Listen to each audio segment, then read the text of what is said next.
Even after the divorce, you're still my father. I'll take all the inheritance I can get. Isn't the insurance money and property division enough?" The voice cut through the solemn silence of the funeral hall like a jagged knife. The congregation, previously still, turned to look at the source of the voice. Melissa, my husband's ex-wife, and their son Thomas. They had shown up late, not dressed for the occasion, their presence more of an interruption than anything else. Melissa's sharp voice echoed in the room, while Thomas stood by her side, shifting uncomfortably. It was a moment that had no place in this sacred gathering, Peter's funeral. Yet here we were, facing the very thing Peter had spent years avoiding, an ugly dispute over money. My name is Evelyn, a 36-year-old office worker. My husband, Peter, was a 51-year-old employee who had been previously divorced. His parents had already passed away, and he had a 24-year-old son, Thomas, from his earlier marriage, a fact I had accepted when marrying him. Peter was a serious and compassionate person, highly trusted by those around him. As for having children, we left it in God's hands and chose not to engage in any fertility treatments. We both worked hard and cherished our time together in the evenings, enjoying our daily life. However, one concern persisted. Thomas often claimed that his inability to hold a job was Peter's fault and would frequently ask for money. While I felt giving him money might enable his instability and dependence on Peter, I chose not to interfere. Peter, busy with work, felt guilty about not spending enough time with his son. Isn't this a common scenario for many fathers? My own father often came home late or had to change plans due to work. As a financially comfortable couple, I thought it was fine for Peter to give his son money from his earnings, respecting his wishes, and thus I did not intervene. Then one day, disaster struck. Peter was severely injured in an accident at work. He was hit by a reckless driver while walking at a green light, leaving him unconscious. I left work early and rushed to the hospital. After the surgery, the doctor gave me a detailed explanation. They did everything they could, but Peter's condition remained unstable, and there was a high chance he wouldn't last long. "Bring anyone he might want to see, and do it soon," they said, confronting me with a shocking reality. Stunned and unsure of what to do, I knew I had to act quickly. I called my parents, who came to the hospital right away and comforted me. Next, I contacted Peter's friends, some of whom I knew well. The news of his condition spread quickly among his friends and acquaintances, both personal and professional. I took a break from work and spent every day by Peter's side in his hospital room. According to the hospital's new rules, even family members weren't allowed to stay overnight. Filled with anxiety, I sometimes slept in my car in the parking lot. Day and night, visitors came to see Peter. His wonderful personality was evident in the continuous stream of people who came to encourage and support both him and me. One of these visitors was someone close to both of us, both professionally and personally. This friend, familiar to me, visited daily, concerned about my health and cheering Peter up. This friend knew about Peter's ex-wife, Melissa, and their son, Thomas. Though divorced, Peter had never completely cut ties with Melissa due to their son. However, I didn't have Melissa's phone number. When I asked the friend, he knew it and gave it to me. I called her, but Melissa sounded irritated. "I don't care about my ex-husband anymore," she said sharply.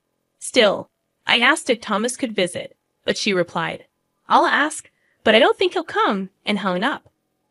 I understood that there were unresolved issues between Peter and his son, even with Peter's life in danger. Accepting this, I decided not to push for their visit. Peter's condition did not improve, and there were no signs of him regaining consciousness. The doctor warned that his situation was deteriorating. I hoped Thomas might change his mind and come, but he never showed up. In the end, Peter passed away with me by his side, moving on to the next world. I had no time to immerse myself in grief.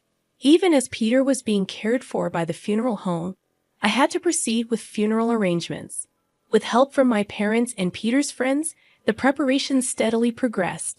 Colleagues, bosses, and juniors from his work offered their help, and the wake went as planned. The next day, the funeral was solemnly conducted. with more people attending than I had anticipated.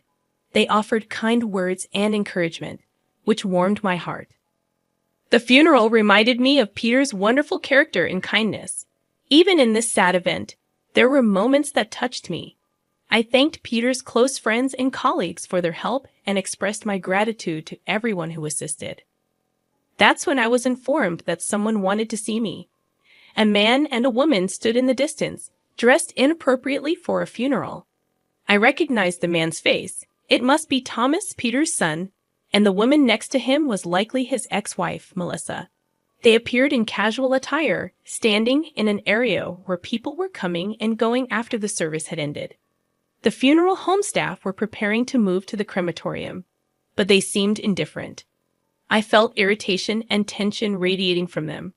"Who might you be?" I asked, pretending not to recognize them. "What do you mean, who?"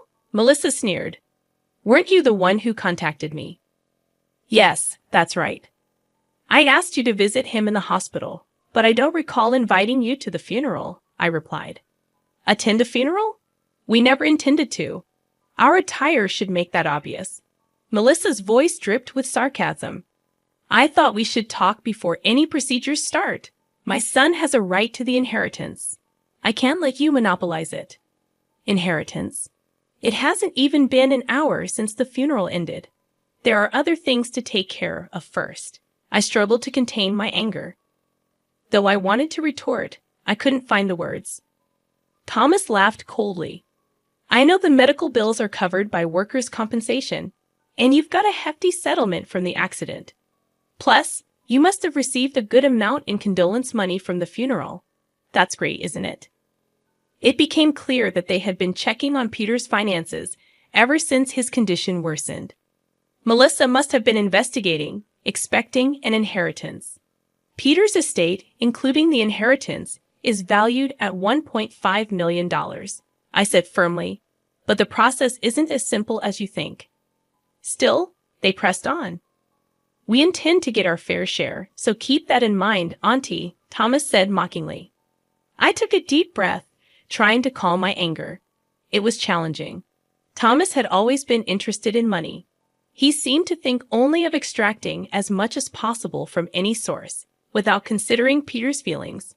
"I've had enough." I raised my voice unintentionally. Sensing the tension, the funeral staff, who had been cleaning up, quickly went to call Peter's closest friend, Jack. "What's going on, Evelyn?" Jack hurried over, and upon seeing Melissa and Thomas, his face hardened. "Can't you two understand the situation?" Melissa, recognizing Jack, sneered again. "Well, if it isn't my ex-husband's buddy. Still close with him, I see. What was it? A brotherly bond between men? Makes me sick," she snapped. Jack remained firm, defending Peter's honor. "How dare you speak ill of him at a time like this?" he said. "If you're only here to argue about inheritance, then leave." Melissa wasn't done. "Declare right here that you'll divide the inheritance properly with Thomas," she demanded, pulling out her phone, ready to record the conversation. Jack was about to turn away, but stopped. "All about the inheritance," Jack said, turning back to face them. "Your son has a right to it, you say. Can you prove that Thomas is indeed Peter's child?" "What?